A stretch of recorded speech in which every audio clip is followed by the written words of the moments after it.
Réunis au Collège de la Marine à Vassando, 300 élèves du CM1 à la 4e ont participé samedi après-midi à la demi-finale du championnat d'orthographe de l'océan Indien. Il s'agit d'un concours organisé par le Centre départemental artistique pour l'animation et la culture des enfants, le CEDAS. Venus des quatre coins de l'île, les participants se sont plongés dans un texte de Max Ripon intitulé « Le dernier matin ». La dictée de cet après-midi, c'était la dictée d'un auteur antillais qui est sur le point de quitter son village pour aller faire ses études. Et il va rendre visite à des amis, à tous ses amis avant de partir.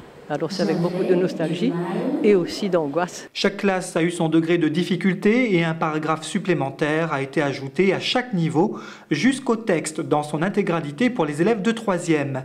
Et c'est avec beaucoup d'enthousiasme et de sérénité qu'ils ont entamé la dictée. J'ai déjà participé quand j'étais en CM1, CM2, donc je suis un peu optimiste. Je suis assez stressée, mais je suis quand même confiante parce que j'ai beaucoup révisé.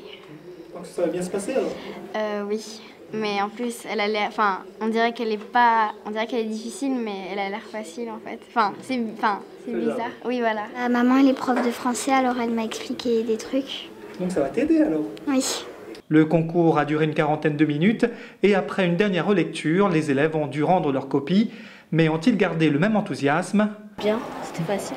C'est facile ? Oui. Zéro faute ? Je pense pas. Il y avait certains mots qui étaient difficiles. Comme quoi ? Oisillon, ça va ? C'est bon, tu peux écrire, c'est bon ? Oui, j'espère. Ronronner, alors, c'est... Oui, j'ai réussi. Un seul, deux N ? Deux N. Deux N ? T'es sûr ? Non. Corosol. Ça s'écrit comment, corosol, au fait ? Je sais pas. Monique et Mathieu feront-ils partie des finalistes ? Le suspense court toujours puisque le jury se réunit cette semaine pour corriger les copies. Les élèves qui obtiendront les meilleurs résultats dans chacune des catégories se retrouveront le samedi 9 juin dans l'hémicycle du Conseil général pour la finale.